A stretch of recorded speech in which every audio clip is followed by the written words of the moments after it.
Hello and welcome back to my channel. As you can tell, today we're going to be talking about the K-drama 39. I actually heard about this show last year, but I don't know why I put it off. I think I just wasn't in that space for slice of life dramas.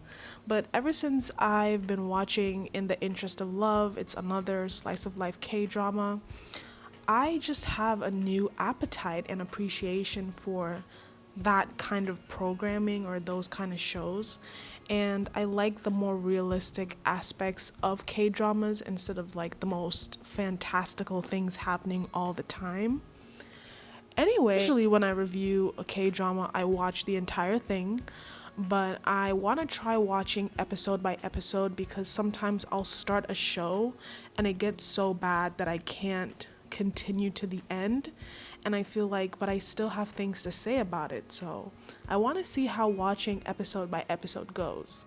So straight into it, episode 1 starts off with the most beautiful montage of what life can look like when you're 39, unmarried, with no children, and you're lucky enough to have a set of besties. And I don't know if they're trying to promote this kind of lifestyle, but I have been influenced. It looks peaceful, it looks fun, and I like that it didn't have like a negative connotation. I thought episode 1 was going to be full of problems of family and society and just constant conversations about like, you need to do this, you're 39. But I'm happy it was very like light and breezy and just fun.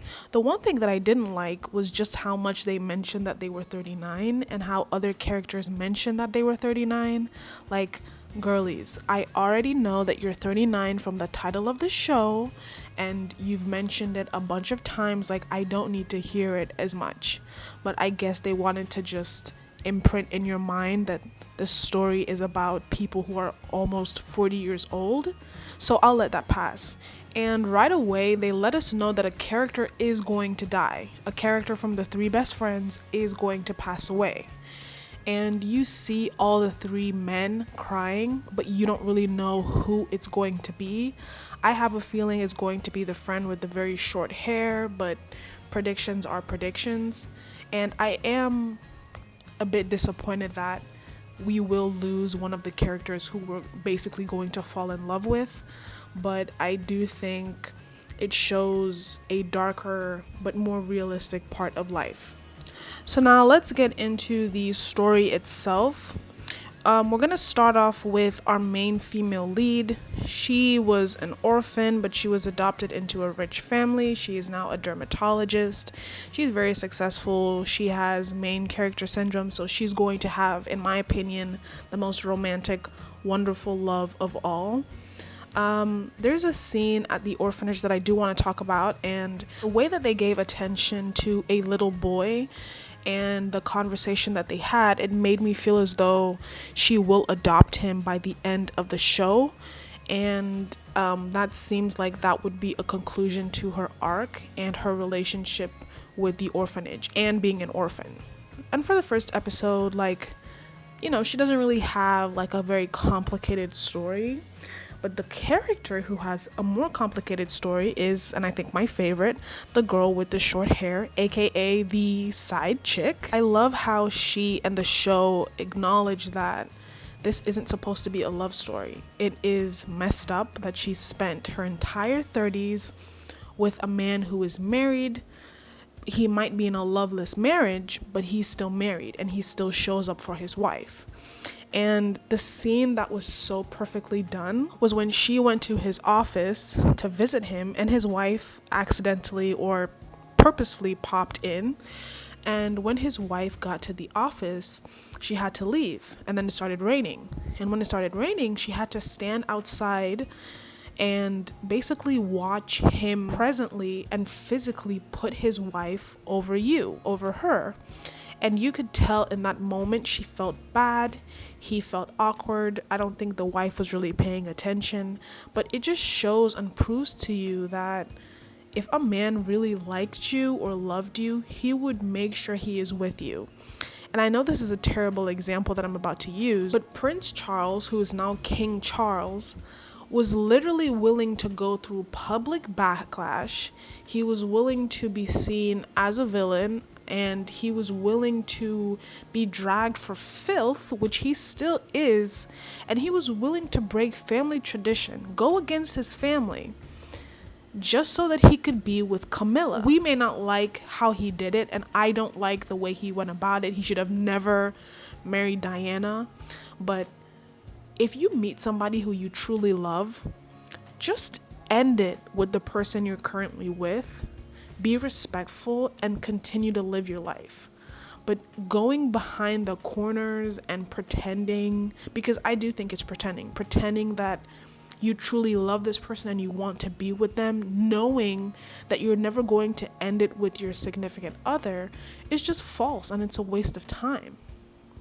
Seeing how the show is going so far, I think the wife will get involved sooner rather than later and try to pull at her heartstrings with the fact that, they already have a kid together. I don't know whether they have any more children, but it's very obvious that the wife is going to play a much bigger role in the future. Now, going back to our main female character, she begins to have, a romantic relationship, or the beginning of one, with the guy from the orphanage. He's a doctor and English teacher, and they meet because she leaves her watch at the orphanage. He has to deliver it, and then they have a cute moment with the flowers.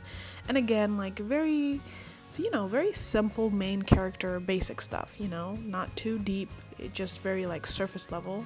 The only push and pull is going to be that she's going away for a year or two to learn how to play golf, and that is going to basically be, will they be together? Will she go? Will he accompany her?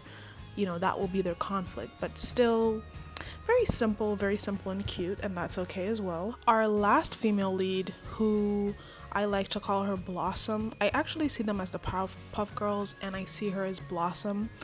And, she doesn't really have a storyline yet. She doesn't seem to have a job that she's passionate about.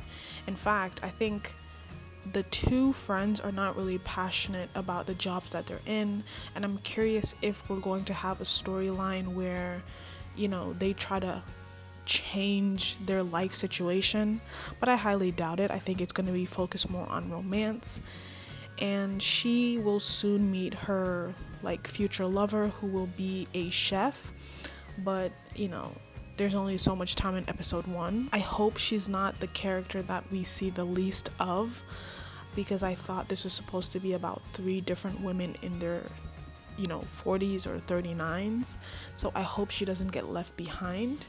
And something really important to note, at the end of the episode, 2 major things happen.